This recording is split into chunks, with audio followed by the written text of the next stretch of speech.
Hi friends! Last time ay ibinahagi ko sa inyo what tithing is not. Ngayon naman, nais kong ibahagi sa inyo ayon sa Biblia what tithing is. Ano ba talaga ang pag-iikapo? Number one, tithing is escaping the love of money, which is the source of all evil, to embracing the love of God, which is the source of holiness. Sabi sa 1 Timothy chapter 6 verse 10, sapagkat ang pag-ibig sa salapi ay ugat ng lahat ng uri ng kasamaan, na sa pagnanasa ng iba ay nangasinsay sa pananampalataya at tinuhog ang kanilang sarili ng maraming mga kalumbayan. Pagka tayo'y nag-iikapo, ay tinatakasan natin ang pag-ibig, pagnanasa sa pera at ating niyayakap naman ang pag-ibig ng ating Panginoong Diyos at pagtitiwala sa Kanya na pagmumulan ng ating kabanalan. Ayon naman sa aklat ng 1 Timothy chapter 6 verse 17, when we tithe, it is connecting my temporary money to eternal significance. Verse 17, ang mayayaman sa sanglibutang ito ay pagbilinan mo na huwag magsipagmataas ng pag-iisip. Huwag umasa sa mga kayamanang di nananatili, kundi sa Diyos na siyang nagbibigay sa ating sagana ng lahat ng mga bagay upang ating ikagalak. Maliwanag na sinasabi ng talata na yung ating mga kayamanan ay wag nating paglagakan ng ating pag-asa sapagkat ito'y hindi nananatili.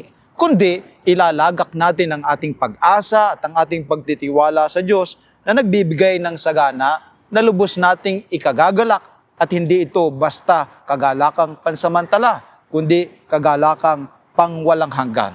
Pagka tayo nag-iikapo, tinatanggal natin ang 10% ng ating income at ibinabalik natin sa ating Panginoong Diyos. Ikinokonekta natin ang perang ito na temporary doon sa eternal na significance sa ating Panginoong Diyos at sa mga spiritual na bagay. Number 3, kapag tayo nag-iikapo, we are expanding its value by adding God's blessing to the remaining 90% and avoiding God's curse by keeping the 100%. Palagi niyo po itong naririnig na binabasa sa Malakay chapter 3 verse 9. Kayo'y nangasumpa ng sumpa sapagkat inyo akong ninakawan sa makatwid bagay nitong buong bansa. Dalhin ninyo ang buong ikasampung bahagi sa kamalig upang magkaroon ng pagkain sa aking bahay.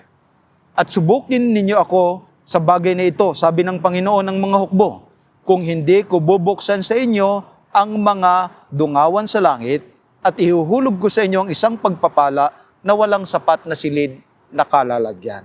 Kapag tayo ay nag-iikapo, ay lumalago ang naiwang 90% sapagkat may kalakip itong blessing ng Diyos. At atin namang naiiwasan ang sumpa sa pamamagitan ng pananatili ng 100%.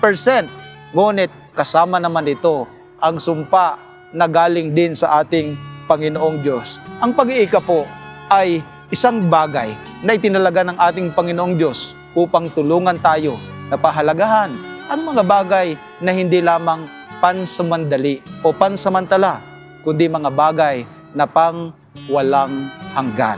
Because even now, you and I can live God's Word in this world.